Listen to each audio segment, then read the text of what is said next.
Georgia's. Now, is that all Alabama? Alabama. Yeah. What part of Alabama, Linda?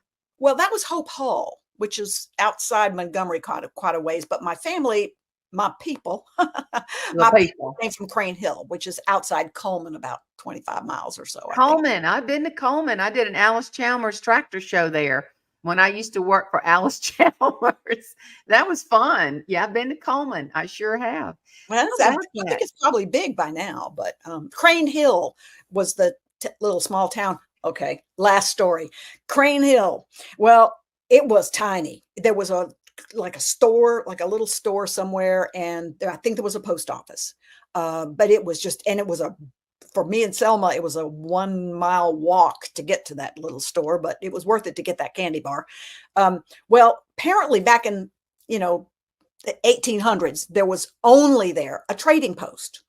And because the name of Crane Hill was originally Slapout, but they changed it to Crane Hill when they put the post office in. Well, the reason why it was called Slapout was because there was this trading post, and that's all there was. And the guy, traded everything, but he was notorious for never having anything in stock. So when you'd ask him, "Would you have any flour? Do you have any bread?" He'd say, "No, we're Slap Out." And they called it Slap Out, Alabama. And that's what it was for years and years and years. So do you tell that story? People love that kind of stuff, you know? I got zillions of them. I don't have time to tell all the wonderful stories. Good gosh. But just like talking about your Uncle Ulysses. Uncle Ulysses. Your Aunt Flossie. Flossie, yep. See, that's just rich. I mean, Jerry Clower, I know you when you listen to Jerry Clower, he talks about all of his kin. Arnail, Rainnail, blah, blah, and Clovis. I mean, we had the triplets called Euler. I'm sure it was Eula, but Euler, Bueller, and Luler. The triplets. Euler, Bueller, and Luler. Oh, and there were two brothers named Lemon and Lime. Now, I don't know where they came from, but... Oh, Lord, yeah, I've heard we've got somebody around here. One's named Larangio, one's named... Grillangio, and it was green and yellow Jello. Somebody just got real creative. We were going, "Oh, say it ain't so," but Larangio and Gromangio was crazy like that. But you tell people like that, and they think, "Oh, you're just making that up," and you go, "No, that's true." But see, that's funny. Well, but the thing is, and I have to be honest about this. So that was my mother's side of the family. My father's side of the family, they're Italian, and they're from the Bronx. And so I would spend every other summer up in the Bronx, and I actually lived up there. I was born in the Bronx.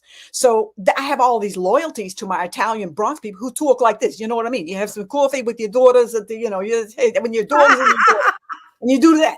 So I have that whole thing. So if I'm going to tell any stories, I'm like, I got too many. I can go from the Bronx to, Hope Hall, Alabama. And you know what? I think I take the Alabama talk and to the Italian community, and I'd take the Italian thing. Girl, what you talking about? That's funny. I did though, but because when I was in Montgomery, I hadn't been back to New York for a long, long time. I was in Montgomery, and I had to go live in the Bronx with my Italian relatives while my mom was getting a operation, and my father was overseas in the Air Force, and I had to go to PS 101 or something like that. And this is so vivid in my memory. I'm 13 years old. I'm from Montgomery, Alabama at that point. I'm as white as a flipping ghost. I say I have green freckles. I think I always had green freckles. I don't know if they were really green, but I thought they were green.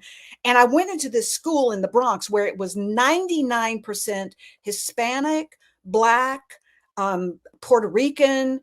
I was this one little white-haired white person in this sea of ethnicity. And I felt it was great because it gave me an understanding of what it would feel like if that was all different. If a Black person came to my school and it was an all white school, how they might feel. So that it gave me that perspective, but I did talk like that.